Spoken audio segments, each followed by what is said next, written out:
Reconstruindo muros, restaurando vidas. A história de Neemias. O que você faria se descobrisse que seu lar ancestral estava em ruínas? Se as paredes que protegiam tudo o que você considera sagrado tivessem desmoronado, deixando seu povo vulnerável e humilhado? E se você estivesse a centenas de quilômetros de distância, servindo como alto funcionário na corte do império mais poderoso do mundo? Abandonaria tudo, posição, conforto, segurança, para reconstruir o que foi destruído? Esta é a história de um homem que fez exatamente isso. Uma história que transcende milênios e ainda ressoa com força surpreendente em nosso mundo fragmentado. A história de Neemias não é apenas sobre reconstruir muros físicos, mas sobre restaurar a dignidade de um povo, reacender sua fé e enfrentar oposição implacável com coragem inabalável. Nas páginas que seguem, mergulharemos nas profundezas do coração de um homem cujas lágrimas se transformaram em determinação, cujas orações se converteram em ação e cuja liderança mudou o curso da história de uma nação. Sua jornada nos mostra que, quando tudo parece perdido, ainda é possível erguer-se dos escombros e reconstruir, não apenas muros de pedra, mas vidas inteiras. A notícia devastadora. O céu sobre Suzã parecia mais pesado naquela tarde. Era o mês de Quisleu, no 20º ano do reinado de Artaxerxes. O palácio real, com seus jardins suspensos e colunas imponentes, continuava sua rotina imperturbável. Nobres persas transitavam pelos corredores de mármore, enquanto servos apressados carregavam bandejas de prata com frutas exóticas e carnes perfumadas. Neemias observava tudo com os olhos atentos de quem ocupava uma posição privilegiada. Como copeiro-mor do rei, ele não era um simples servo. Sua função exigia absoluta confiança. Era ele quem provava o vinho antes do monarca, garantindo que não estivesse envenenado. Um cargo de prestígio e perigo, que o colocava diariamente na presença do homem mais poderoso do mundo conhecido. Anos de serviço leal haviam-lhe garantido não apenas a confiança do soberano, mas uma vida confortável longe da terra de seus antepassados. Judá, Jerusalém. Nomes que ecoavam em seu coração como uma melodia distante, lembrando-o constantemente de quem era, apesar das vestes persas e dos modos refinados que adotará. Foi então que seu irmão Hanani chegou à capital persa, acompanhado por alguns homens de Judá. O encontro aconteceu no complexo palaciano onde Neemias residia. Após os cumprimentos tradicionais, a conversa naturalmente rumou para a situação em Jerusalém. Como estão nossos irmãos que sobreviveram ao cativeiro? Como está Jerusalém? Perguntou Neemias, ansiando por notícias da cidade santa. O rosto de Hanani escureceu. Seus olhos, antes brilhantes pelo reencontro, agora refletiam uma dor profunda. A situação é terrível, meu irmão, respondeu com voz embargada. Aqueles que sobreviveram ao exílio e estão na província enfrentam grande aflição e humilhação constante. Neemias sentiu um aperto no peito, mas ainda não estava preparado para o que viria a seguir. Os muros de Jerusalém, continuou Hanani, hesitante, estão completamente destruídos, e seus portões foram consumidos pelo fogo. Não há nada além de cinzas. O impacto daquelas palavras foi como uma adaga atravessando o coração de Neemias. Ele sabia que a situação em Jerusalém não era boa. Afinal, décadas haviam se passado desde que Ciro permitirá o retorno dos exilados, mas não imaginava um quadro tão desolador. Os muros não eram apenas estruturas defensivas. Representavam a identidade, a dignidade e a segurança de um povo. Uma cidade sem muros, no mundo antigo, era como um corpo sem pele, exposta, vulnerável, sujeita a ataques constantes e ao desprezo das nações vizinhas. Neemias dispensou os visitantes e buscou um lugar privado. Ali, longe dos olhares curiosos da corte, permitiu que a máscara de compostura que mantinha diante dos persas finalmente caísse. Sentou-se, e lágrimas amargas escorreram por seu rosto. Por dias, jejuou e chorou, como se cada lágrima pudesse lavar um pedaço da vergonha que cobria sua cidade amada. Mas Neemias era um homem de ação tanto quanto de oração. E foi na intersecção desses dois mundos, a angústia profunda e a determinação inabalável, que sua verdadeira jornada começou. A oração que mudou tudo. Após ouvir as notícias devastadoras sobre Jerusalém, Neemias não buscou consolo em distrações ou na rotina confortável do palácio. Em vez disso, entregou-se a um período de profundo lamento e reflexão espiritual. Por vários dias, jejuou e dirigiu seu coração ao Deus de seus antepassados em oração intensa. O aposento onde Neemias se recolheu contrastava drasticamente com o esplendor do palácio persa. Enquanto as paredes ao redor exibiam afrescos coloridos celebrando as conquistas de impérios pagãos, Neemias ajoelhou-se sobre o chão frio, seus joelhos marcando o piso de pedra polida. Suas vestes, normalmente impecáveis como convinha a um oficial da corte, agora estavam amarradas e manchadas pelas lágrimas que derramara por dias. O ar estava impregnado com o cheiro de óleo de lâmpada que ardia continuamente, enquanto fora de sua janela se podia ouvir os sons da vida palaciana prosseguindo inalterada. Risadas distantes, o tilintar de taças de ouro, músicas suaves tocadas em harpas. Esses sons apenas acentuavam o contraste entre a vida que levava em Suzã e a realidade brutal que seus compatriotas enfrentavam em Jerusalém. Com os olhos fechados e a testa pressionada contra o chão frio, Neemias elevou sua voz em uma oração que brotava das profundezas de sua alma. Ó Senhor, Deus dos céus, Deus grande e temível, que mantens a aliança e és fiel a todos que te amam e obedecem a teus mandamentos. Olha para mim agora. Ouve minha oração, dia e noite intercedo pelo povo de Israel, confessando nossos pecados. Sua voz tremia enquanto as palavras fluíam, não como um ritual mecânico, mas como um rio represado que finalmente encontra saída.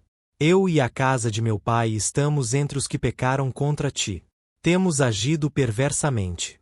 Não obedecemos aos mandamentos, decretos e ordenanças que deste ao teu servo Moisés. A humildade com que Neemias se incluiu na confissão era genuína. Embora vivesse de maneira relativamente justa, reconhecia que fazia parte de um povo que havia quebrado a aliança com Deus repetidamente. Não havia espaço para orgulho ou autoilusão em sua oração. Lembra-te da palavra que ordenaste a teu servo Moisés, dizendo: se vocês forem infiéis, eu os espalharei entre as nações. Mas se voltarem para mim e obedecerem aos meus mandamentos, ainda que os exilados estejam nos confins do mundo, dali os reunirei e os trarei ao lugar que escolhi para estabelecer o meu nome. Neemias não estava apenas lamentando, estava lembrando a Deus de suas próprias promessas. Não como uma tentativa de manipulação espiritual, mas como expressão de fé nas palavras divinas que haviam sustentado Israel por gerações. Eles são teus servos e teu povo que resgataste com teu grande poder e mão forte. Senhor, que teus ouvidos estejam atentos à oração deste teu servo e à oração dos teus servos que têm prazer em temer o teu nome. Enquanto as horas passavam e a noite avançava, a oração de Neemias se transformou.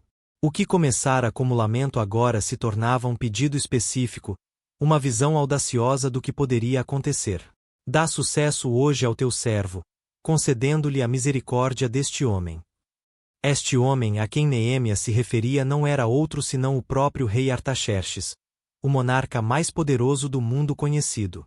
E nessa simples frase residia um plano nascente, uma ideia ousada que transformaria não apenas a vida de Neemias, mas o destino de todo o seu povo. A oração terminou, mas seus efeitos apenas começavam. Neemias levantou-se, enxugou as lágrimas e arrumou suas vestes. Seus olhos, antes turvos de tristeza, agora brilhavam com determinação. Tinha consciência do enorme risco que estava prestes a assumir, mas também sabia que não poderia continuar vivendo confortavelmente em Suzã enquanto Jerusalém jazia em ruínas. Naquele momento, na quietude de seu aposento, uma decisão foi tomada. Ele pediria ao rei permissão para retornar a Jerusalém e reconstruir os muros da cidade. Era uma missão praticamente impossível, um pedido sem precedentes. Mas algo havia mudado durante aqueles dias de oração. Uma certeza profunda se instalara em seu coração. A mão de seu Deus estaria sobre ele. O pedido arriscado. 4 meses se passaram desde que Neemias receberá as notícias devastadoras sobre Jerusalém. Era agora o mês de Nisã, e a primavera começava a colorir os jardins persas com tonalidades vibrantes de vermelho e amarelo. No entanto, enquanto a natureza despertava para a vida, Neemias carregava um peso silencioso. Durante essas semanas, mantivera sua rotina no palácio com precisão meticulosa. Cada manhã, verificava pessoalmente a qualidade do vinho real, inspecionava as taças de ouro e supervisionava os preparativos para as refeições do monarca. Sua eficiência era admirada por todos, mas poucos notavam a tormenta interior que agitava sua alma. O banquete real daquela tarde seguia seu curso habitual. Músicos tocavam instrumentos de corda no canto do salão, enquanto cortesãos conversavam em voz baixa, sempre atentos aos humores do soberano. O cheiro de carnes assadas e especiarias exóticas preenchia o ambiente, misturando-se ao aroma doce de incenso que queimava em braseiros dourados. Chegou o momento de Neemias servir o vinho.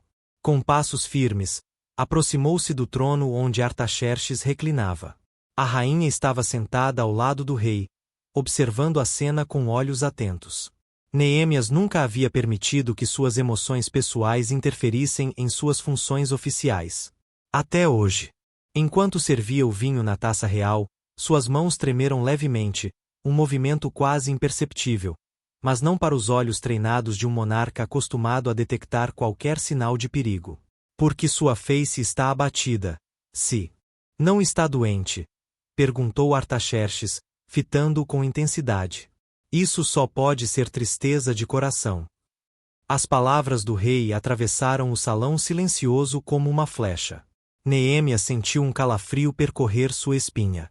Em todas as cortes antigas, especialmente na Persa, demonstrar tristeza na presença do rei era considerado uma grave ofensa. A etiqueta exigia que todos mantivessem expressões agradáveis diante do soberano, cuja presença deveria ser fonte apenas de alegria. Tive muito medo, recordaria Neemias mais tarde, ao relatar este momento crucial. Com o coração acelerado, mas guiado por uma certeza interior que supera o medo, Neemias respondeu: que o rei viva para sempre. Como poderia minha face não estar abatida quando a cidade onde estão sepultados meus antepassados encontra-se em ruínas, e seus portões foram consumidos pelo fogo? O silêncio que se seguiu pareceu uma eternidade. Os cortesãos observavam com apreensão. Alguns baixaram o olhar, antecipando a ira real que poderia se seguir a tal ousadia. Outros trocaram olhares rápidos, talvez apostando mentalmente quanto tempo o copeiro judeu duraria após tal insolência. Surpreendentemente, o rosto de Artaxerxes suavizou-se. Ao invés de repreensão, veio uma pergunta inesperada. O que você gostaria de pedir? Foi neste instante, suspenso entre a oportunidade e o desastre, que Neemias realizou o ato que o definiria para sempre, um ato que muitos considerariam insignificante, mas que revela a essência de seu caráter. Então orei ao Deus dos céus, escreveria ele depois. Não foi uma oração prolongada, não havia tempo para isso. Foi aquilo que estudiosos chamam de oração flecha, breve, direta, disparada ao céu em um momento de necessidade urgente. Talvez apenas palavras como ajuda-me, Senhor, ou dá-me sabedoria agora. Segundos apenas, enquanto o olhar do rei permanecia fixo nele, aguardando resposta. Fortalecido por este breve contato com o divino, Neemias apresentou seu pedido com clareza surpreendente. Se for do agrado do rei, e se teu servo tiver encontrado graça aos teus olhos, peço que me envieis a Judá, a cidade dos sepulcros de meus pais, para que eu a reconstrua. A audácia do pedido era sem precedentes. Neemias não estava solicitando um favor pessoal trivial, estava pedindo licença para deixar seu posto de alta confiança, viajar para uma província distante, e reconstruir uma cidade cujas fortificações haviam sido deliberadamente destruídas para prevenir rebeliões. A rainha, sentada ao lado do rei, inclinou-se ligeiramente. Sua presença, mencionada especificamente no relato de Neemias, sugere que pode ter tido influência positiva naquele momento crítico. Quanto tempo durará sua viagem? Perguntou o rei. E quando você voltará? Para Neemias, estas perguntas significavam que o impossível estava se tornando possível. O rei não havia rejeitado seu pedido, estava considerando-o seriamente. Com confiança crescente, Neemias propôs um prazo específico, embora o tempo exato não esteja registrado. O rei concordou com a proposta. Aproveitando o momento favorável, Neemias prosseguiu com pedidos ainda mais específicos. Se for do agrado do rei, que me sejam dadas cartas para os governadores do outro lado do rio Eufrates, garantindo-me passagem segura até Judá. E uma carta para Asaf, guarda da floresta real, para que me forneça madeira para as vigas dos portões da cidadela do templo, para o muro da cidade e para a residência que ocuparei. O pedido por salvos-condutos não era trivial. A jornada de Susã a Jerusalém cobriria mais de 1.500 quilômetros através de territórios perigosos e politicamente instáveis. Sem a proteção oficial do império, Neemias estaria vulnerável a ataques e obstruções. Para sua surpresa e alegria, Artaxerxes não apenas concordou com todos os pedidos, mas excedeu suas expectativas. E o rei me concedeu tudo, pois a bondosa mão de meu Deus estava sobre mim. Neemias deixou o banquete naquele dia como um homem transformado. Entrou como um servo real com um sonho impossível. Saiu como um emissário imperial com autorização oficial para realizar esse sonho. Ao longo da história, momentos decisivos frequentemente ocorrem quando a preparação encontra a oportunidade. Neemias havia se preparado espiritualmente através de meses de oração. Havia planejado cuidadosamente cada detalhe de seu pedido. E quando o momento chegou, um momento que poderia ter resultado em sua execução, agiu com coragem, sabedoria e fé.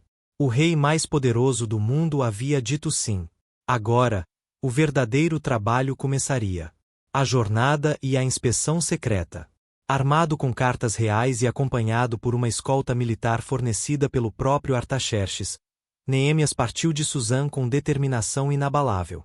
A caravana avançava por estradas poeirentas que cortavam o vasto Império Persa, passando por cidades antigas e campos cultivados que se estendiam até o horizonte.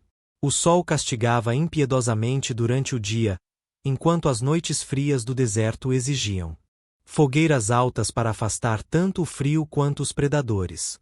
A cada parada, Neemias sentia-se mais próximo de realizar sua missão. Quando finalmente alcançou as regiões além do rio, os territórios a oeste do Eufrates, Neemias apresentou as cartas reais aos governadores locais. O impacto foi imediato e revelador.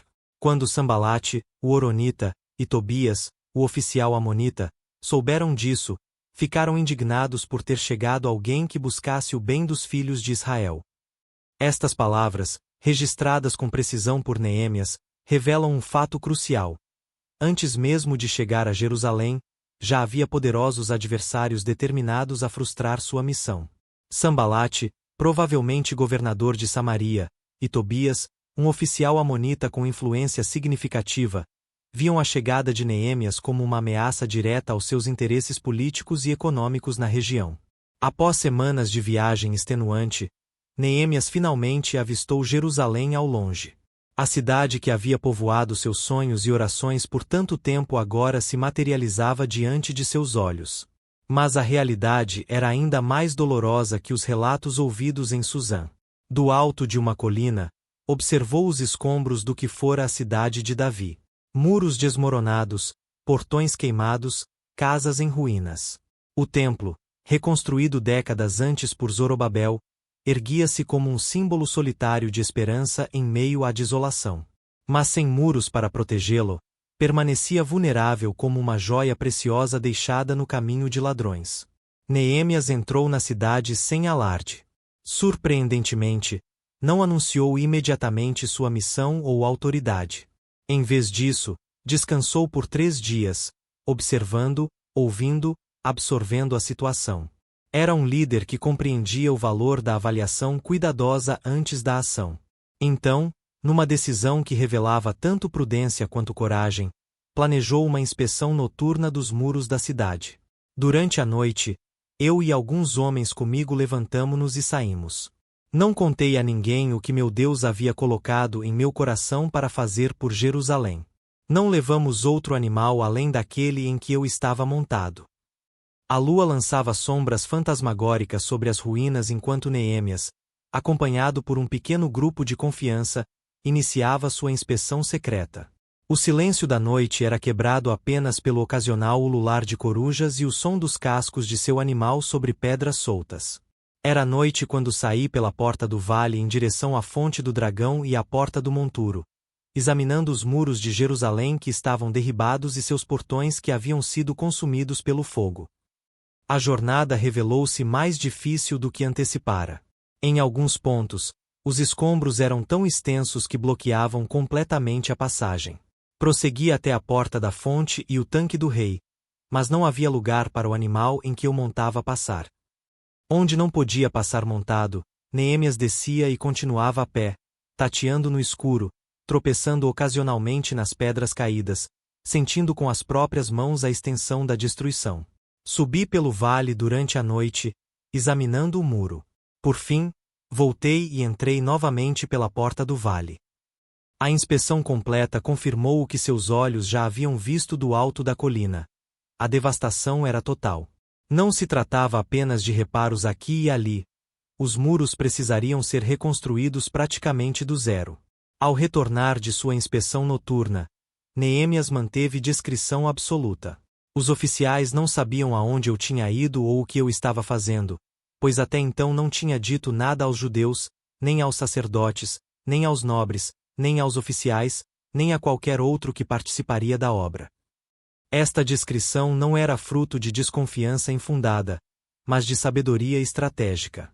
Neemias sabia que a notícia de um plano para reconstruir os muros de Jerusalém despertaria oposição feroz antes mesmo que o trabalho começasse. Precisava de um plano completo e do apoio popular antes que seus inimigos pudessem se mobilizar. A lua já se punha no horizonte quando Neemias finalmente retornou aos seus aposentos. Exausto fisicamente, mas com a mente alerta e o espírito resoluto, começou a formular o plano que apresentaria ao povo no dia seguinte, um plano nascido da oração, fortalecido pela autoridade real, e agora fundamentado na avaliação precisa da realidade. Em seu diário pessoal, que eventualmente se tornaria parte das Escrituras, Neemias não registrou seus sentimentos durante aquela noite crucial. Não sabemos se dormiu profundamente, exausto pela inspeção noturna, ou se permaneceu acordado, imaginando como convenceria um povo desanimado a embarcar em um projeto aparentemente impossível. O que sabemos é que, quando o sol nasceu sobre Jerusalém na manhã seguinte, iluminando tanto as ruínas quanto as possibilidades, Neemias estava pronto para transformar avaliação em ação e visão em realidade. O chamado à reconstrução. O sol já estava alto quando Neemias convocou a primeira assembleia pública. A notícia espalhou-se rapidamente pelas ruelas estreitas de Jerusalém. O recém-chegado de Susã, que trazia consigo a autoridade do próprio rei persa, tinha um anúncio importante a fazer. Aos poucos, o povo começou a se reunir. Sacerdotes com suas vestes simples, nobres locais tentando manter a dignidade apesar das circunstâncias, comerciantes, artesãos, jovens e velhos, todos unidos pela curiosidade sobre o que este estrangeiro familiar tinha a dizer. O local escolhido para a reunião tinha vista para uma das seções mais destruídas do muro. Não foi uma escolha acidental. Neemias queria que o povo enfrentasse a realidade de sua situação enquanto ouvia sua proposta. Quando o último dos retardatários encontrou lugar entre a multidão, Neemias levantou-se. Sua postura transmitia confiança e autoridade que contrastavam com suas vestes empoeiradas da viagem. Por um momento, observou os rostos que o fitavam, alguns esperançosos, outros céticos, muitos simplesmente exaustos por anos de luta e resignação. Vocês veem a situação difícil em que estamos, começou ele, apontando para as ruínas ao redor. Jerusalém está devastada, e seus portões foram destruídos pelo fogo. Não havia necessidade de elaborar. Cada pessoa presente vivia diariamente com as consequências daquela destruição. As crianças cresciam brincando entre escombros, os anciãos morriam sem ver a restauração da antiga glória da cidade santa. Venham, prosseguiu Neemias, sua voz ganhando intensidade, vamos reconstruir os muros de Jerusalém, para que não mais sejamos objeto de desprezo. A proposta era ousada, quase temerária. Tentativas anteriores de reconstrução haviam sido bloqueadas por decreto imperial após denúncias dos povos vizinhos. Muitos dos presentes provavelmente lembravam-se do amargo desapontamento quando foram forçados a interromper trabalhos anteriores. Sentindo a hesitação da multidão, Neemias decidiu compartilhar sua história pessoal, o momento crucial que havia mudado tudo. Então lhes contei como a bondosa mão de meu Deus estivera sobre mim, e também o que o rei me tinha dito.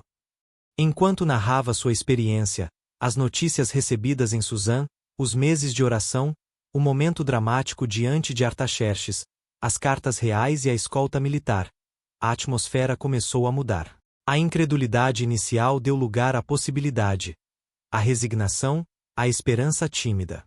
Quando terminou de contar sua história, revelou as cartas oficiais com o selo real, prova tangível de que, desta vez, trabalhavam com autorização explícita do império. Não eram rebeldes construindo fortificações ilegais, mas súditos leais executando um projeto sancionado pelo próprio rei. O impacto foi imediato. Onde antes havia apenas rostos desanimados, agora brilhava uma centelha de determinação. Uma onda de murmúrios percorreu a multidão até que alguém gritou: "Sim!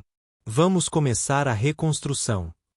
Outros se juntaram, até que um coro de vozes entusiasmadas ecoava entre as ruínas.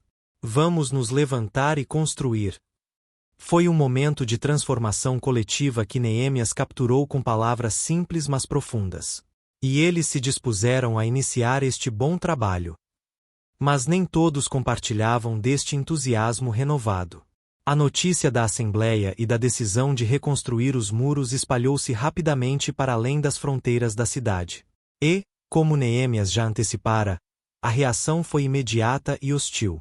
Quando Sambalate, o horonita, Tobias, o oficial amonita, e Gesem, o árabe, souberam disso, zombaram de nós e nos ridicularizaram. Os três homens representavam as principais potências regionais ao redor de Jerusalém: Samaria ao norte, Amon a leste, e as tribos árabes ao sul. A reconstrução dos muros de Jerusalém ameaçava seus interesses econômicos e influência política sobre a enfraquecida comunidade judaica. "O que é isso que vocês estão fazendo?" provocaram eles. "Estão se rebelando contra o rei." A acusação era grave e estratégica, exatamente o tipo de alegação que havia interrompido tentativas anteriores de reconstrução. Mas desta vez, Neemias estava preparado. Com a autoridade de quem carregava não apenas o selo real, mas uma convicção divina, respondeu: "O Deus dos céus nos dará êxito. Nós, seus servos, começaremos a reconstrução. Mas vocês não têm parte, nem direito, nem memorial em Jerusalém." Estas palavras estabeleceram o tom para tudo o que se seguiria. A batalha pelas muralhas de Jerusalém não seria apenas um projeto de construção civil, seria uma luta espiritual, política e social que exigiria tanto habilidade diplomática quanto coragem inabalável. Enquanto a multidão se dispersava, já fazendo planos para o trabalho que começaria ao amanhecer, Neemias permaneceu sozinho, contemplando a magnitude do desafio que havia abraçado. Sabia que a oposição que enfrentavam era apenas o começo. Mas também sabia que não estavam sozinhos nesta empreitada. Com o sol se pondo sobre as ruínas de Jerusalém, ruínas que em breve dariam lugar a muros robustos, Neemias ofereceu uma oração silenciosa de gratidão pelo primeiro milagre. Um povo desanimado havia redescoberto sua coragem. Mãos ao trabalho. O amanhecer do dia seguinte trouxe uma atividade febril que Jerusalém não via há décadas. Por toda a extensão dos antigos muros, grupos de trabalhadores se reuniam, equipados com ferramentas básicas, picaretas, pás, cestos para carregar pedras. O ar estava carregado com uma mistura de apreensão e entusiasmo. Neemias havia passado boa parte da noite planejando a estrutura do trabalho. Com a precisão de um estrategista militar, dividiu a circunferência completa dos muros em seções, atribuindo responsabilidades específicas a diferentes famílias e grupos profissionais. Então o sumo sacerdote Eliasibe e seus irmãos sacerdotes começaram a trabalho e reconstruíram a Porta das Ovelhas. Consagraram-na e instalaram suas portas. Era significativo que os primeiros a pôr mãos à obra fossem os líderes espirituais. Em qualquer sociedade, quando aqueles em posição de autoridade moral lideram pelo exemplo, outros seguem naturalmente. Eliasibe e seus colegas sacerdotes não consideraram o trabalho braçal abaixo de sua dignidade. Compreenderam que reconstruir os muros era um ato tanto espiritual quanto físico. A estratégia organizacional de Neemias revelava um profundo entendimento da natureza humana. Designou para cada família a seção do muro mais próxima de suas próprias casas. Junto deles trabalharam os homens de Jericó, e ao lado destes, Zacur, filho de Inri.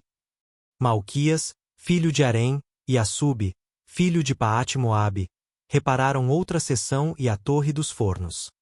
Asabia, líder da metade do distrito de Keila, reparou a seção seguinte em nome do seu distrito. Esta abordagem era brilhante por várias razões. Primeiro, criava um senso de propriedade pessoal. Cada família lutava não apenas pela segurança coletiva, mas pela proteção de seu próprio lar. Segundo, tornava a logística mais simples.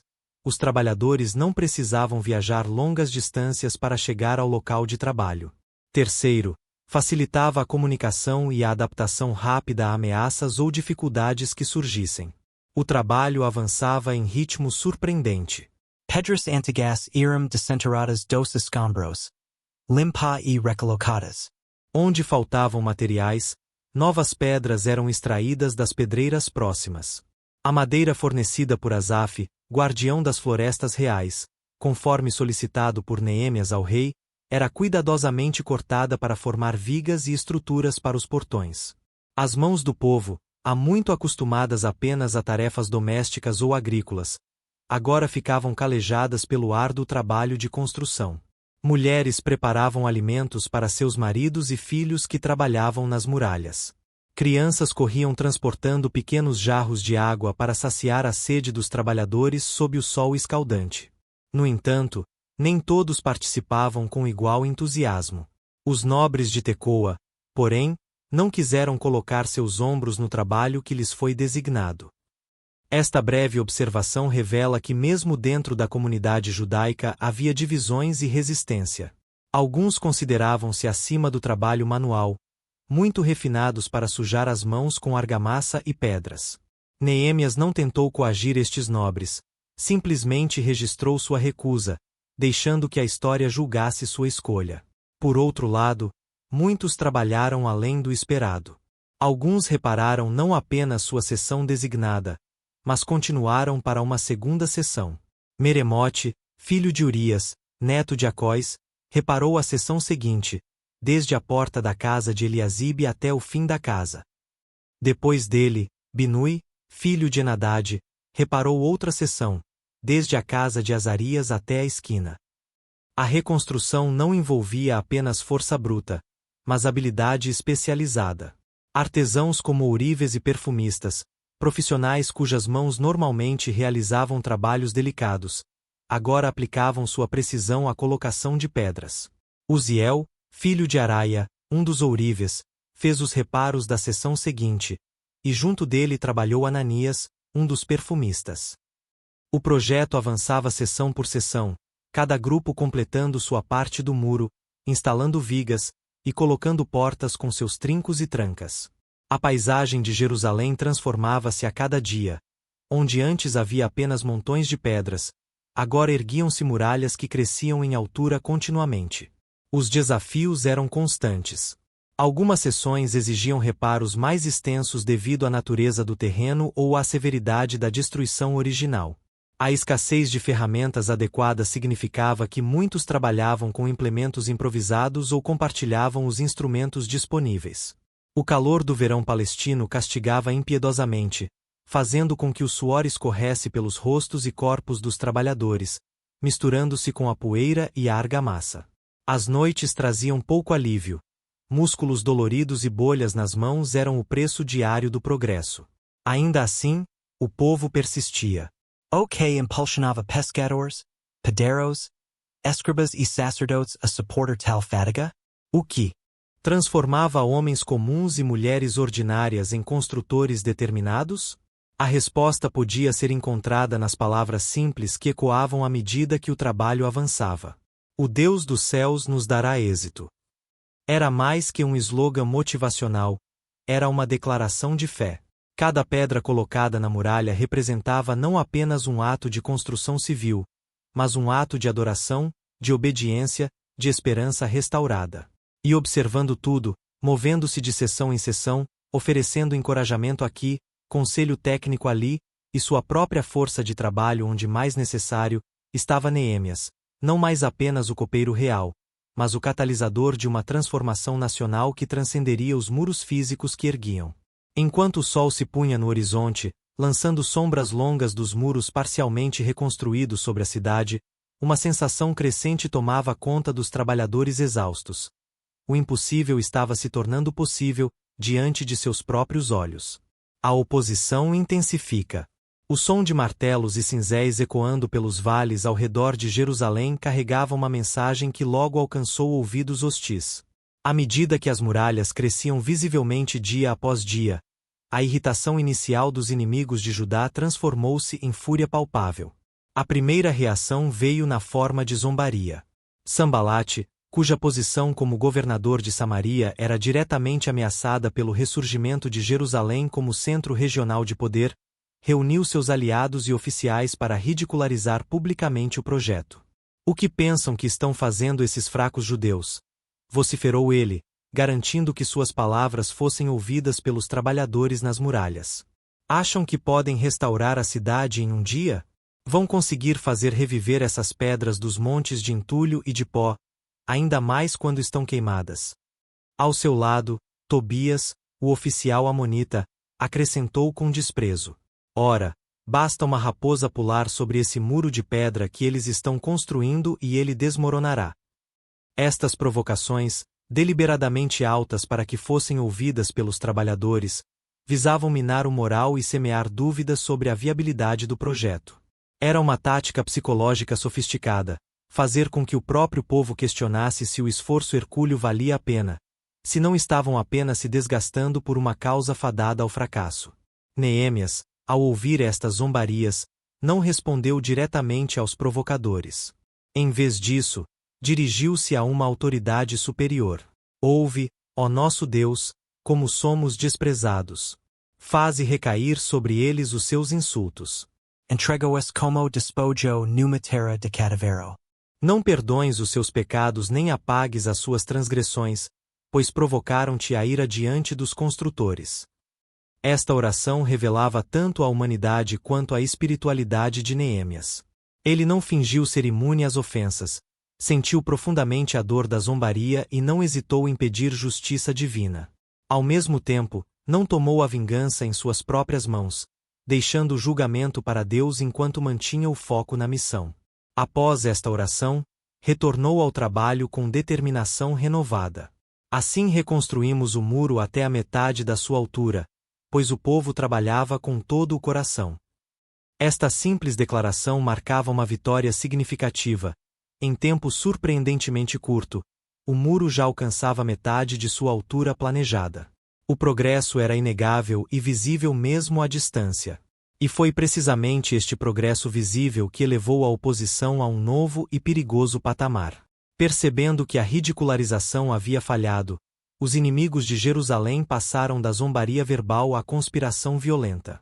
Quando Sambalate, Tobias, os árabes, os amonitas e os homens de Asdod souberam que os reparos nos muros de Jerusalém tinham avançado e que as brechas estavam sendo fechadas, ficaram furiosos.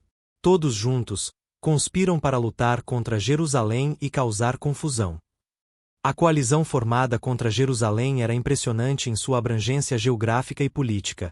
Inimigos tradicionais que normalmente competiam entre si agora uniam forças contra a cidade em reconstrução.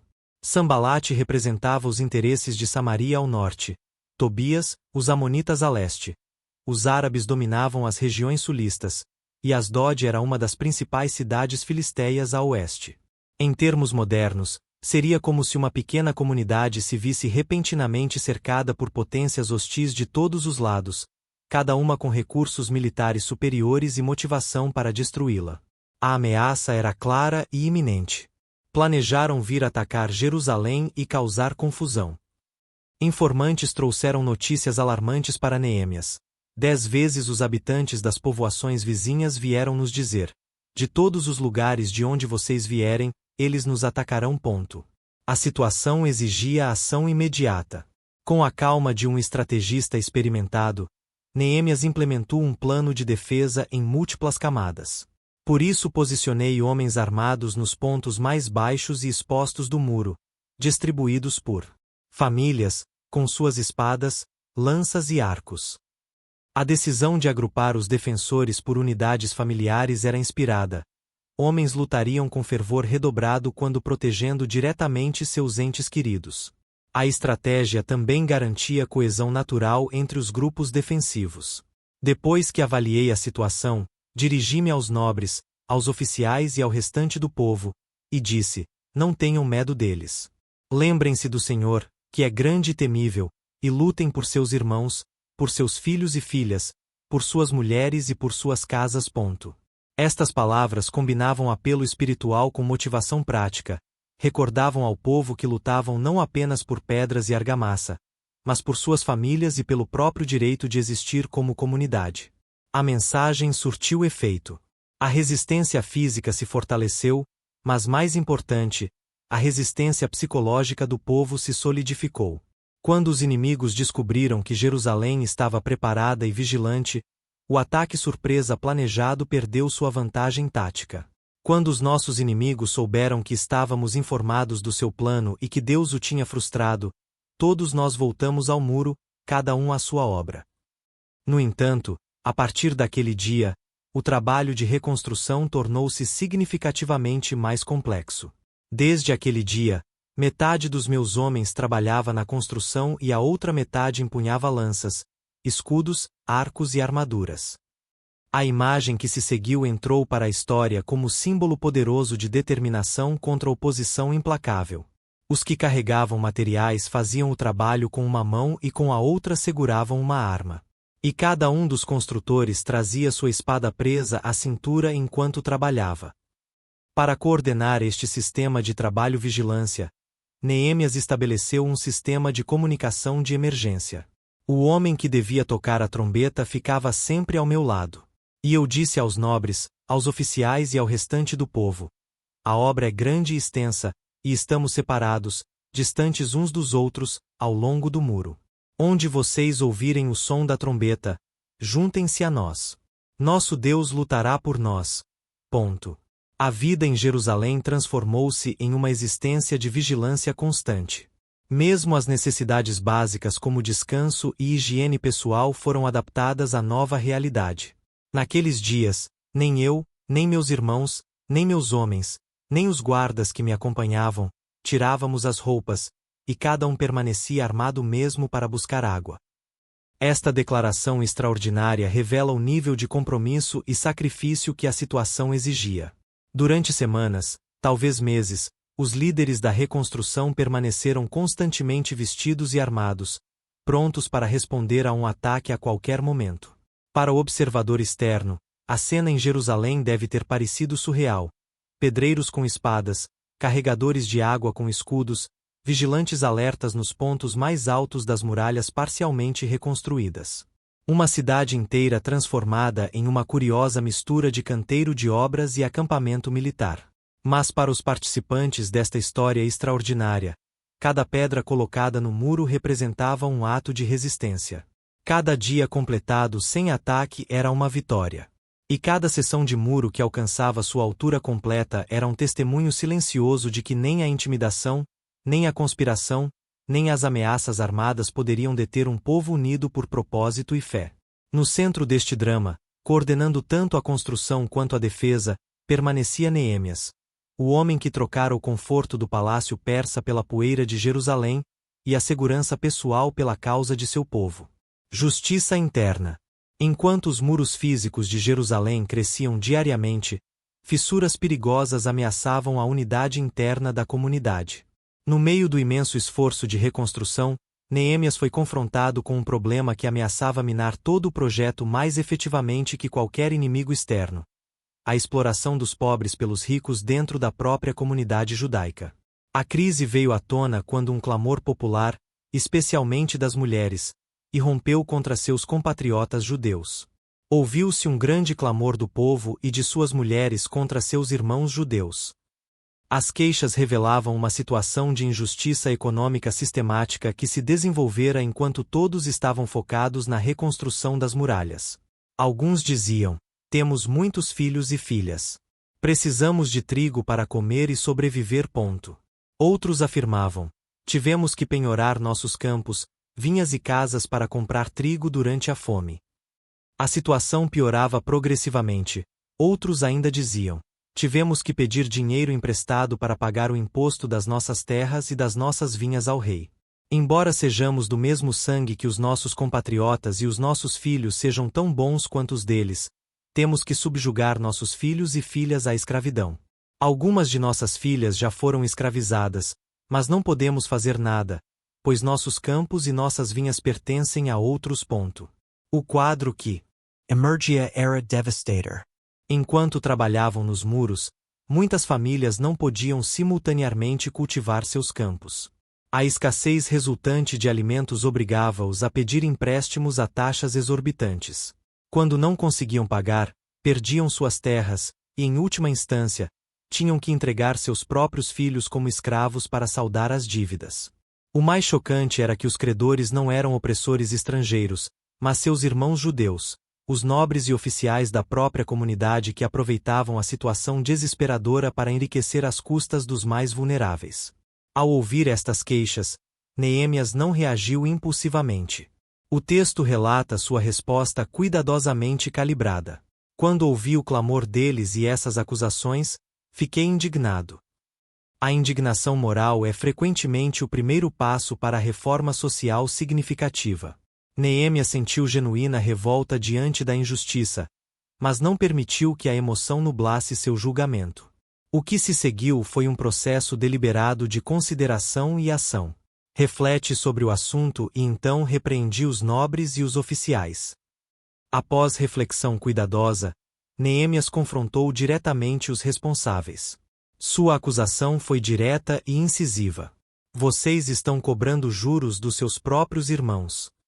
Esta simples declaração carregava uma força moral extraordinária. De acordo com a lei mosaica, os judeus não deveriam cobrar juros de seus compatriotas em necessidade. A prática era explicitamente proibida em passagens como Êxodo 22, 25 e Levítico 25, 35 a 37. Os credores não estavam apenas explorando economicamente seus irmãos, estavam violando deliberadamente os princípios religiosos fundamentais que deveriam guiar a comunidade.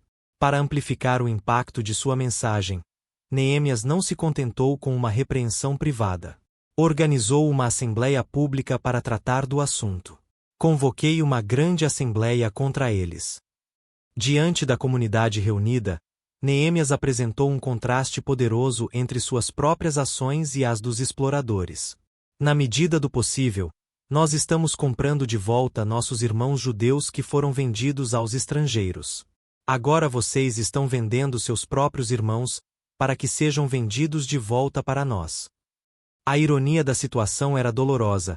Enquanto alguns arriscavam tudo para libertar judeus escravizados por estrangeiros, outros dentro da comunidade estavam criando um novo ciclo de escravidão.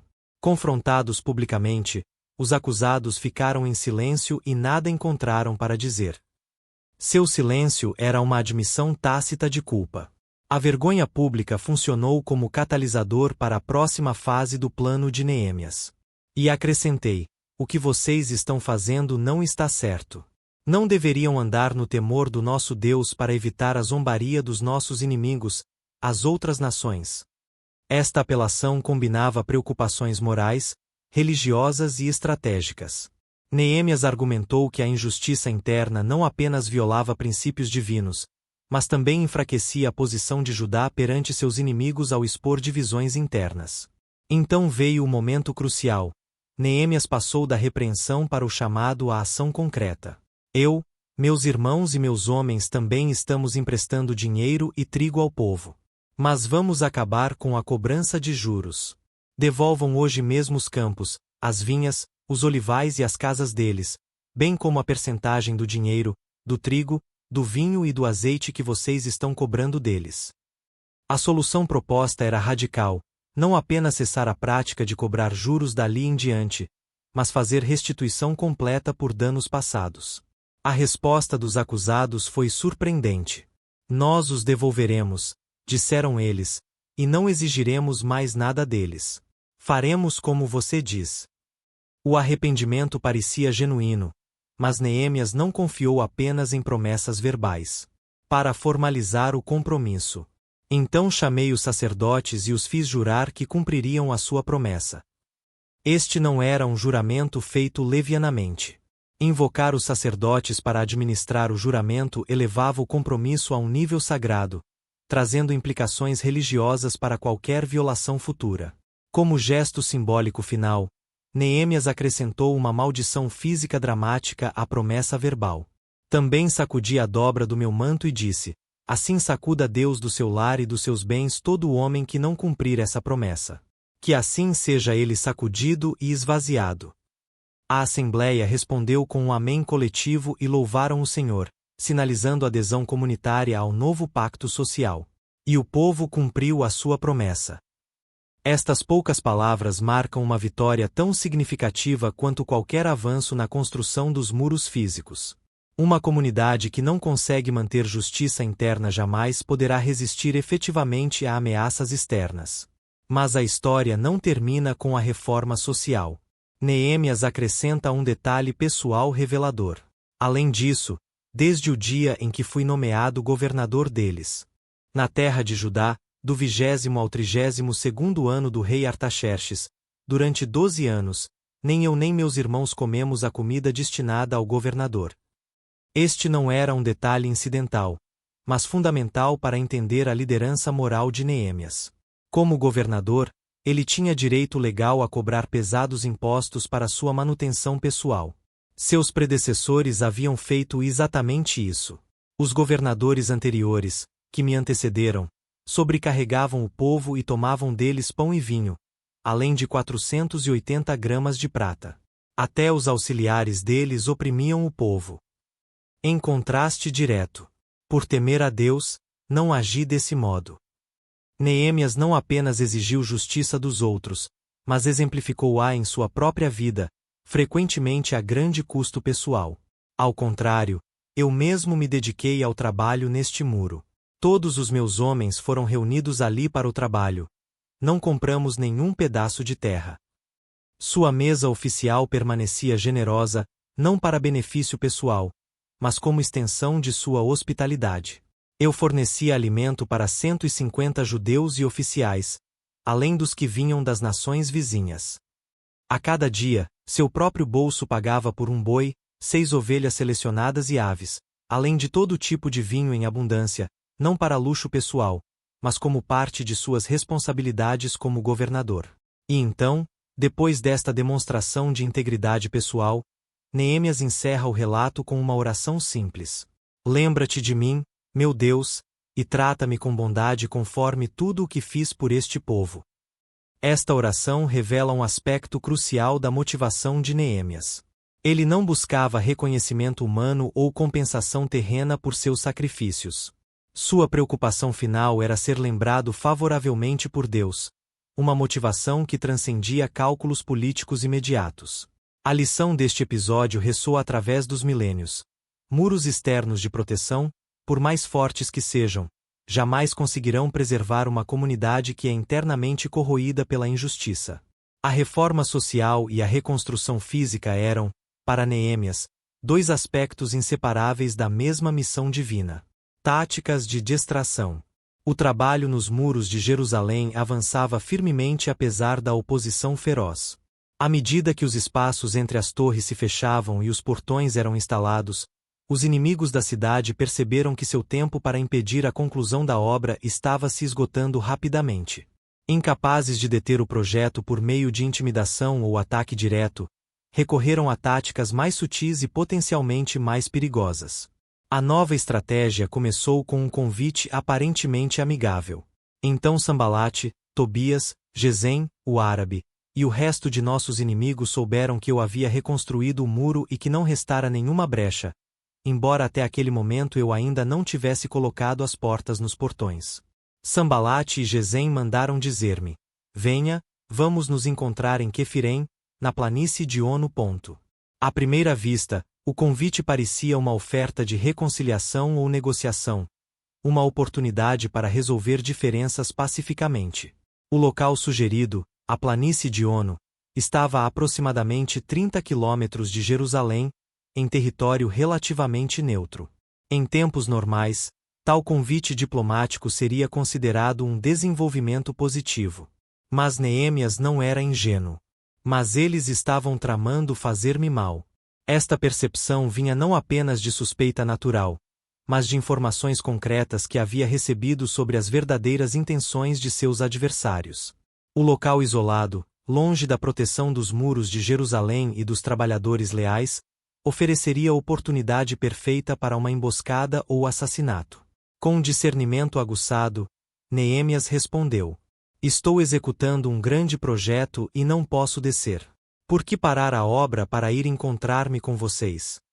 A resposta era diplomaticamente impecável, não acusava diretamente seus inimigos de intenções assassinas, o que poderia provocar conflito aberto, mas também não cedia à manipulação. Citava verdades incontestáveis, a importância do projeto e o custo de abandoná-lo mesmo temporariamente. Os conspiradores, entretanto, eram persistentes. 4 vezes eles me mandaram a mesma mensagem, e todas as vezes eu dei a mesma resposta. A repetição do convite confirmava as suspeitas de Neemias. Se a intenção fosse genuinamente diplomática, teriam proposto um local alternativo após a primeira recusa. A insistência no mesmo encontro, no mesmo local remoto, apenas reforçava a natureza maliciosa do plano. Após 4 tentativas frustradas, Sanbalate escalou a pressão, enviando seu assistente com uma carta aberta, um formato deliberadamente escolhido para maximizar dano público. Da 5ª vez, Sanbalate mandou-me seu assistente com a mesma mensagem, trazendo uma carta aberta. O conteúdo da carta revelava uma nova tática: difamação pública e ameaça de denúncia política. Consta entre as nações, e Gesem confirma isso, que você e os judeus estão planejando rebelar-se e que, por isso, vocês estão construindo um muro. Segundo esses relatos, você está para tornar-se o rei deles e até nomeou profetas para fazerem em Jerusalém esta proclamação a seu respeito: há um rei em Judá. O relato dessas coisas chegará aos ouvidos do rei. Por isso, venha, e vamos conversar. A estratégia era astuta e perigosa. Ao sugerir que Neemias planejava declarar-se rei, Sanbalate tentava criar exatamente o tipo de acusação que poderia levar o rei Artaxerxes a retirar seu apoio ao projeto.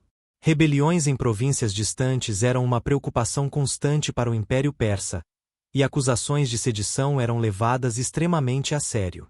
A carta aberta garantia que os rumores se espalhariam rapidamente, independentemente da resposta de Neemias.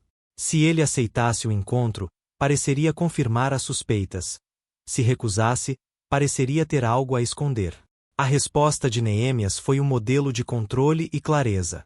Mandei dizer-lhe: nada do que você está dizendo está acontecendo. Você está inventando tudo isso. Sem elaborações excessivas ou defesas desesperadas, Neemias simplesmente negou as falsas acusações. A brevidade de sua resposta demonstrava confiança na verdade de sua posição e recusa em ser arrastado para um debate baseado em premissas falsas. Então, com notável perspicácia, identificou a verdadeira motivação por trás destas táticas. Todos eles estavam tentando nos intimidar, pensando: eles ficarão desanimados e não concluirão o trabalho. Esta observação revelava o objetivo estratégico dos oponentes. Não era tanto impedir fisicamente o trabalho, mas atacar a moral e a determinação dos construtores, esperando que o projeto simplesmente perdesse força e se dissipasse. Confrontado com esta percepção, Neemias novamente recorreu à oração como sua primeira linha de defesa. Por isso orei: agora, fortalece as minhas mãos, ó Deus. Note a economia de palavras, não uma oração longa e elaborada, mas um pedido simples e direto por força interior para perseverar diante da intimidação. Quando a difamação pública e as falsas acusações falharam, os inimigos de Neemias recorreram a uma tática ainda mais insidiosa: usar um suposto profeta para induzir Neemias a desacreditar-se perante seu próprio povo. Um dia fui à casa de Semaías, filho de Delaías, neto de Meetabel, que estava trancado em sua casa. Ele disse: vamos encontrar-nos na casa de Deus, dentro do templo, e tranquemos as portas do templo, pois homens virão para matá-lo. Sim, virão de noite para matá-lo.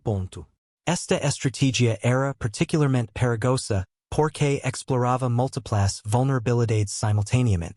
Utilizavam o suposto homem de Deus como mensageiro, dando credibilidade religiosa à manipulação. Apelava ao medo natural de assassinato, emoção poderosa que pode nublar o julgamento. Propunha uma solução que, se aceita, destruiria a reputação de Neemias como líder.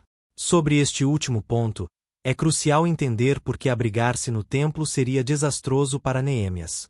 Como leigo, não sacerdote, entrar nas áreas internas do templo seria uma violação da lei mosaica.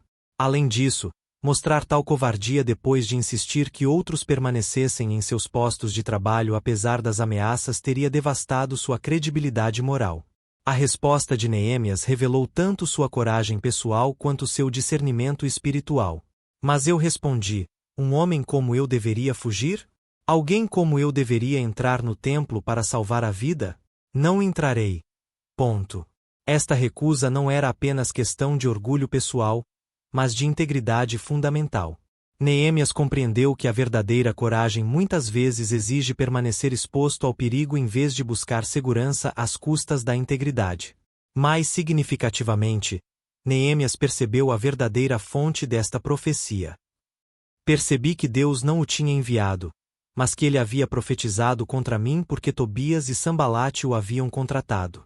Ele havia sido pago para me intimidar, a fim de que eu cometesse um pecado agindo assim, e então eles poderiam difamar-me e desacreditar-me. A percepção de Neemias foi notável, reconheceu não apenas a falsidade da mensagem, mas a estratégia complexa por trás dela. Seus inimigos tentavam manipulá-lo para que se desacreditasse aos olhos de seu próprio povo através de uma violação religiosa. Diante desta revelação, Neemias novamente voltou-se à oração. Lembra-te, meu Deus, do que fizeram Tobias e Sambalate. Lembra-te também da profetisa Noadias e do resto dos profetas que estão tentando me intimidar. Esta oração menciona uma figura não introduzida anteriormente, a profetisa Noadias, sugerindo que a conspiração para desacreditar Neemias através de falsas profecias era mais ampla do que apenas o incidente com Semaías. Apesar destas múltiplas camadas de oposição, intimidação direta, difamação pública, manipulação religiosa, o trabalho nos muros prosseguiu sem interrupção. O muro foi concluído no dia 25 de Elul, em 52 dias. Esta declaração simples representa um triunfo extraordinário. Reconstruir os muros de uma cidade antiga em apenas 52 dias, enquanto enfrentando oposição constante e sofisticada, era uma realização quase milagrosa. Para colocar em perspectiva, muitos projetos de construção modernos, com tecnologia avançada e sem oposição ativa, levam muito mais tempo. O impacto desta conclusão surpreendentemente rápida foi profundo e de amplo alcance. Quando todos os nossos inimigos souberam disso, todas as nações vizinhas ficaram aterrorizadas e abateu-se muito o seu orgulho, porque perceberam que essa obra havia sido executada com a ajuda de nosso Deus. Note a inversão dramática: os que tentaram usar medo como arma agora experimentavam terror. Os que buscavam causar desmoralização agora enfrentavam humilhação. A velocidade e eficiência da conclusão serviram como testemunho poderoso não apenas da liderança de Neemias, mas da providência divina que ele constantemente reconhecia. No entanto, uma nota final revela que mesmo após a conclusão física dos muros, tensões políticas persistiam. Naqueles dias os nobres de Judá estavam enviando muitas cartas a Tobias, e as respostas de Tobias chegavam até eles. Pois muitos em Judá estavam comprometidos por juramento com ele, porque era genro de Secanias. Além disso, eles não se cansavam de elogiar as suas ações diante de mim, e de contar-lhe tudo o que eu dizia. E Tobias continuava enviando cartas para me intimidar. Esta observação revela a complexidade política que Neemias navegava. Até mesmo dentro da comunidade judaica havia alianças matrimoniais e políticas com os mesmos indivíduos que buscavam ativamente sabotar o projeto de reconstrução. O muro estava completo, mas desafios significativos permaneciam. Fronteiras físicas podiam ser estabelecidas em 52 dias. Transformar corações e construir uma comunidade verdadeiramente unida exigiria um tipo diferente de reconstrução. Restaurando mais que muros. Com os muros físicos completados em tempo recorde, Neemias voltou sua atenção para um projeto ainda mais desafiador: a reconstrução espiritual e social da comunidade. Um muro sem propósito é apenas uma estrutura de pedra. Neemias entendia que a verdadeira força de Jerusalém residiria na coesão de seu povo e em sua renovada aliança com Deus. Seu primeiro ato após a conclusão das muralhas foi estabelecer liderança confiável para a segurança da cidade. Depois que o muro foi reconstruído e eu coloquei as portas em seus lugares, foram designados os porteiros, os cantores e os levitas. Entreguei o governo de Jerusalém a meu irmão Hanani, e a Ananias, comandante da cidadela, pois era um homem fiel e temia a Deus mais que a maioria dos homens. Esta escolha de líderes revela as prioridades de Neemias. Hanani, o mesmo irmão que trouxera a notícia original sobre a situação de Jerusalém, agora recebia posição de autoridade, fechando um círculo significativo na narrativa. Mais revelador ainda foi a escolha de Ananias como comandante da cidadela, selecionado explicitamente não por conexões familiares ou habilidade militar, mas por caráter moral e reverência espiritual. Então, Neemias implementou protocolos de segurança práticos. Eu lhes disse: as portas de Jerusalém não devem ser abertas enquanto o sol não aquecer. E enquanto os guardas ainda estiverem de sentinela, eles devem fechar e trancar as portas. Designem moradores de Jerusalém como sentinelas, alguns nos postos de guarda e outros em frente às suas casas. Estas instruções demonstravam prudência contínua. Mesmo com os muros reconstruídos, a vigilância permanecia essencial. A cidade era espaçosa e grande, mas o povo dentro dela era pouco, e as casas ainda não haviam sido reconstruídas. Esta vulnerabilidade demográfica exigia medidas extraordinárias de segurança. Paralelamente, Neemias organizou um censo meticuloso da população, utilizando registros genealógicos para estabelecer claramente quem pertencia legitimamente à comunidade. Este esforço não era meramente burocrático, mas fundacional para restabelecer a identidade coletiva do povo após gerações de exílio e dispersão. Mas o verdadeiro ponto de virada espiritual ocorreu quando o povo se reuniu espontaneamente como um só homem na praça diante da Porta das Águas e pediu a Esdras, o escriba, que trouxesse o livro da lei de Moisés. A cena que se seguiu foi extraordinária. Desde o amanhecer até o meio-dia, Esdras leu a lei para uma multidão diversificada que incluía homens, mulheres e todos os que eram capazes de entender. Por horas, os ouvidos de todo o povo estavam atentos enquanto as palavras antigas, muitas possivelmente ouvidas pela primeira vez por grande parte da audiência, eram proclamadas. Esdras não estava sozinho neste esforço educacional massivo. Os levitas Jesuá, Bani, Serebias, Jamim, Acube, Sabetai, Odias, Maazéias, Quelita, Azarias, Josabade, Anã e Pelaías explicavam a lei ao povo enquanto permaneciam em seus lugares. Eles liam o livro da lei de Deus, interpretando-o e explicando, para que o povo entendesse o que estava sendo lido. Esta abordagem pedagógica multicamadas é notável. O texto era lido em sua forma original, depois interpretado, possivelmente traduzido do hebraico para o aramaico, mais familiar ao povo após o exílio, e finalmente explicado em termos práticos que o público comum pudesse aplicar em suas vidas diárias. A resposta inicial do povo foi de lamento profundo. Todos choravam enquanto ouviam as palavras da lei. Este choro coletivo representava a compreensão repentina da distância entre as exigências divinas e a realidade de suas vidas. O contraste entre o ideal apresentado nas Escrituras e a condição atual da comunidade provocou genuína contrição. Surpreendentemente, a resposta de Neemias, Esdras e os levitas foi direcionar este sentimento em outra direção. Este dia é sagrado para o Senhor, seu Deus. Não lamentem nem chorem. Vão e festejem com comida saborosa e bebidas doces, e enviem porções para quem nada tem preparado. Este dia é sagrado para o nosso Senhor. Não se entristeçam, porque a alegria do Senhor é a sua força. Esta orientação representa uma profunda sabedoria pastoral. Reconhecia que a contrição genuína era apropriada, mas não deveria degenerar em desespero paralisante. Ao invés de permitir que o povo mergulhasse em autocensura prolongada, os líderes direcionaram a energia emocional para a celebração, partilha comunitária e renovação da alegria espiritual. A resposta foi imediata. Então todo o povo saiu para comer, beber, enviar porções de comida e celebrar com grande alegria, porque agora entendiam as palavras que lhes foram explicadas. Este momento marcou uma transformação crucial. O povo passou de receptores passivos da lei para praticantes ativos, com compreensão renovada de seu significado e propósito.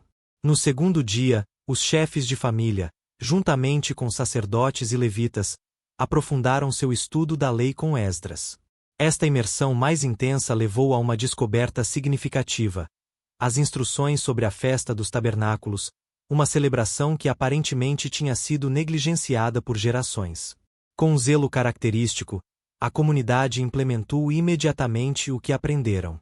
Foram para os montes e trouxeram ramos de oliveiras, de murtas, de palmeiras e de outras árvores frondosas para fazerem abrigos temporários. A comunidade inteira dos que tinham voltado do cativeiro fez abrigos e neles habitou. O texto observa explicitamente que desde os dias de Josué, filho de Num, até aquele dia, os israelitas não tinham celebrado a festa dessa maneira. Esta declaração notável sugere que aspectos desta celebração fundamental haviam sido perdidos ou negligenciados por quase 1000 anos. A festa durou 7 dias, com leituras diárias da lei, culminando no 8º dia com uma assembleia solene conforme prescrito. O ritmo de instrução, celebração e aplicação estabeleceu um padrão para a renovação espiritual que transcenderia esta ocasião específica.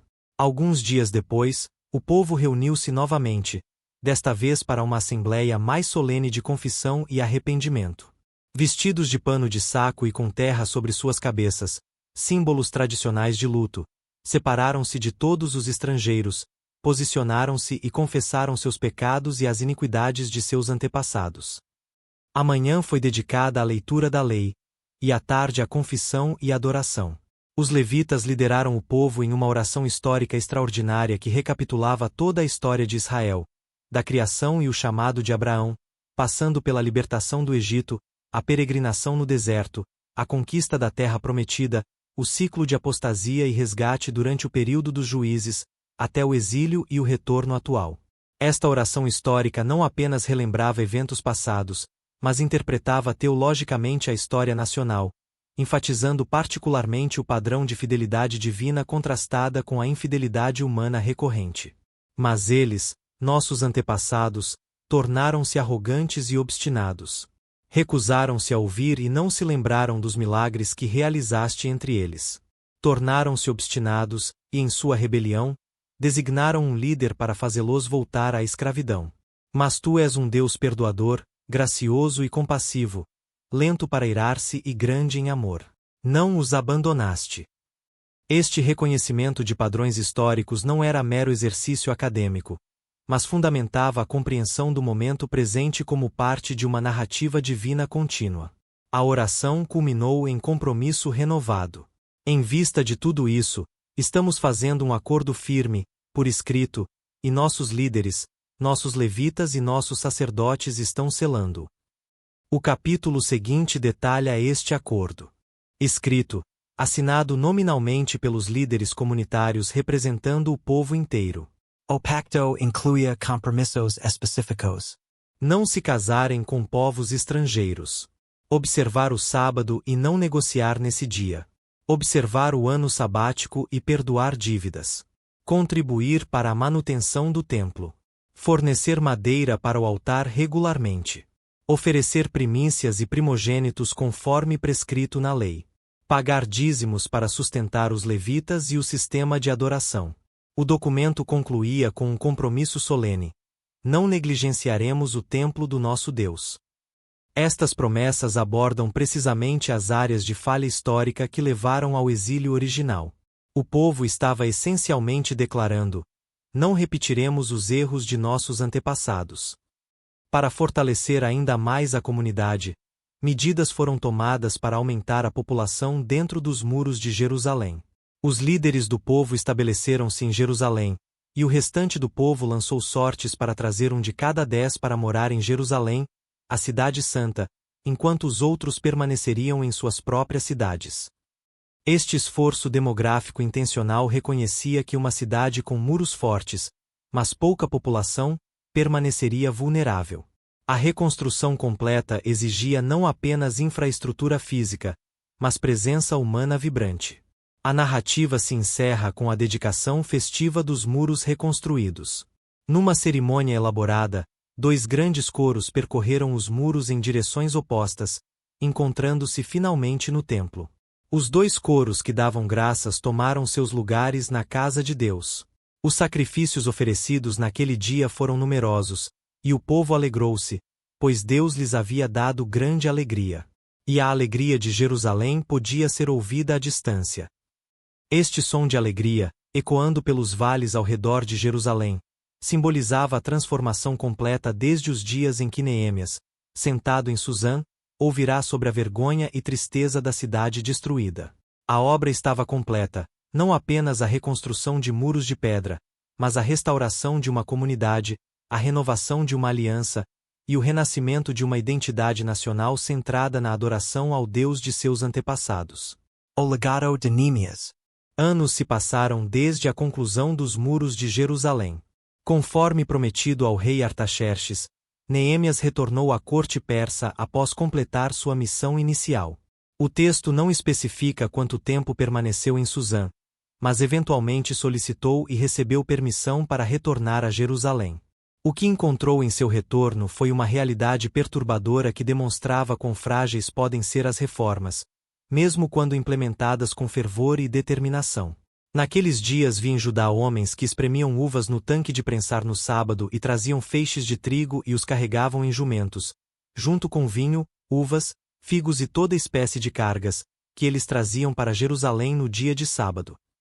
A observância do sábado, um dos compromissos centrais do pacto que haviam feito solenemente, estava sendo abertamente violada. Comerciantes de Tiro haviam estabelecido um mercado regular dentro da cidade no dia santo, com a aparente cooperação dos residentes locais. Neemias confrontou imediatamente os nobres. Que coisa terrível é essa que vocês estão fazendo, profanando o dia de sábado? Não foi isso que seus antepassados fizeram, levando nosso Deus a trazer toda esta desgraça sobre nós e sobre esta cidade? E agora vocês estão provocando mais ira sobre Israel, profanando o sábado. Sua resposta não se limitou a palavras. Com decisão característica, implementou medidas práticas.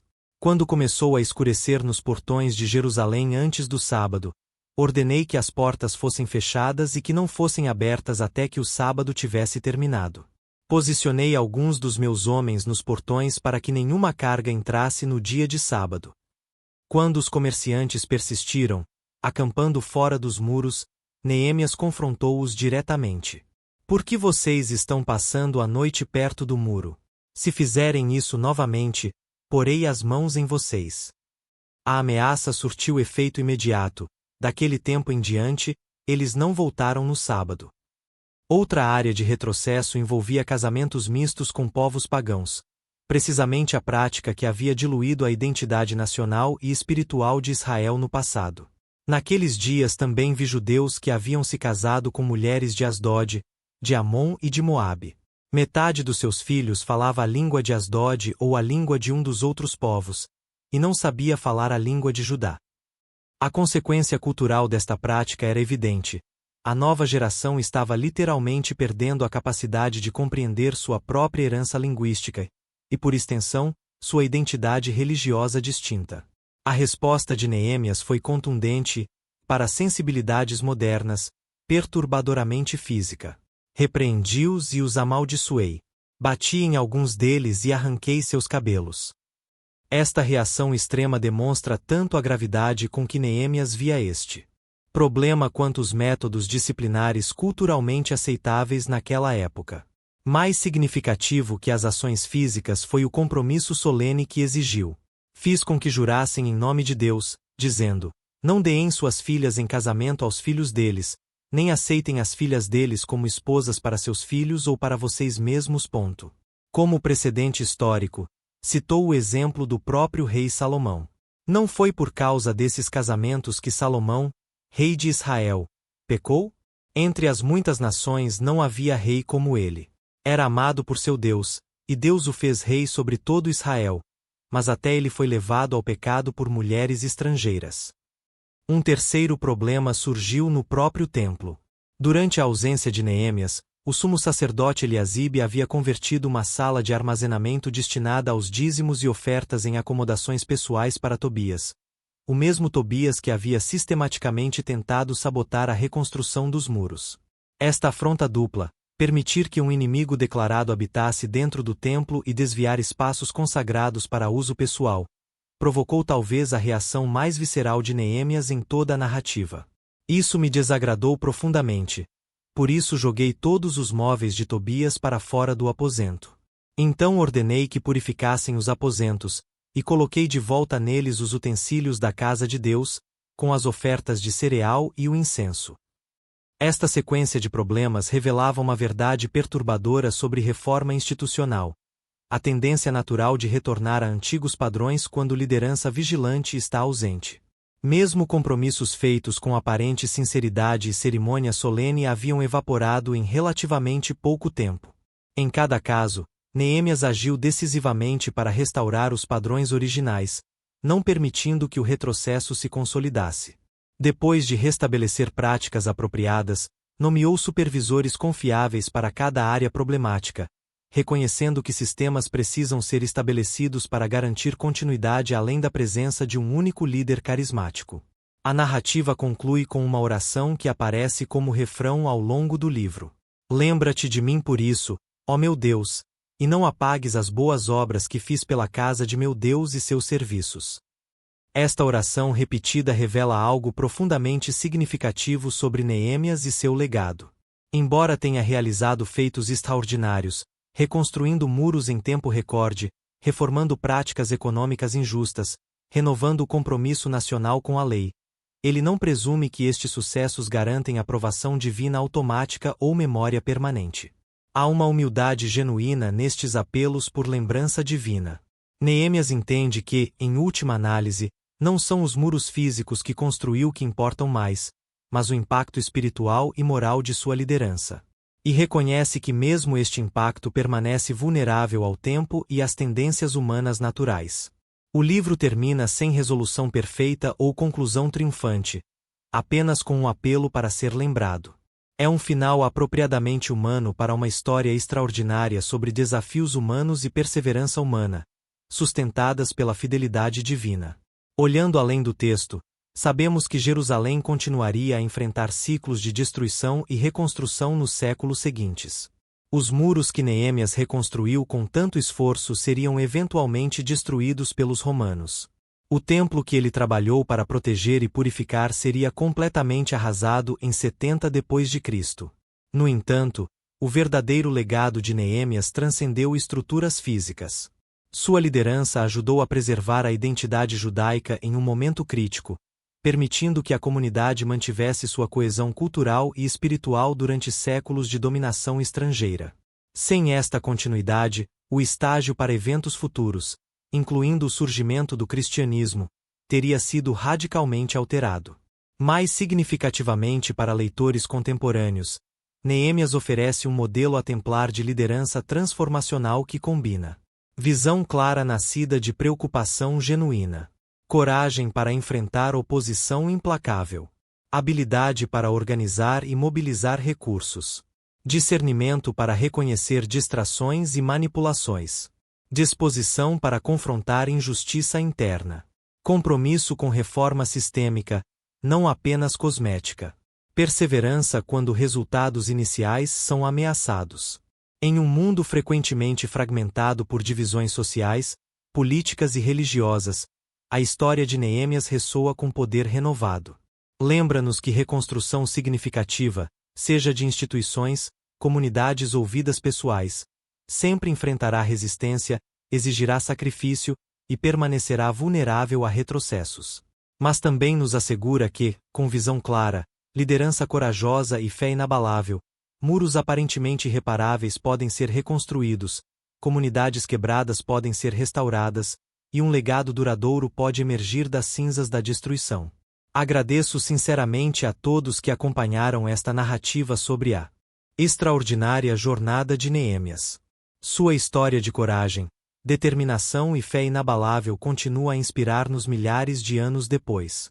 Quais aspectos desta história ressoaram mais profundamente com você? Talvez a coragem de Neemias em abandonar o conforto para enfrentar o desafio, sua habilidade em unir pessoas divididas, ou sua persistência diante da oposição implacável. Convido você a compartilhar suas reflexões pessoais nos comentários abaixo. O que podemos aprender com Neemias para aplicar em nossas próprias vidas e comunidades hoje? Se esta narrativa tocou seu coração, considere se inscrever no canal Histórias da Bíblia para mais relatos inspiradores como este. Juntos, podemos explorar as riquezas atemporais destas antigas histórias e descobrir sua relevância surpreendente para nossos desafios contemporâneos. Até a próxima história!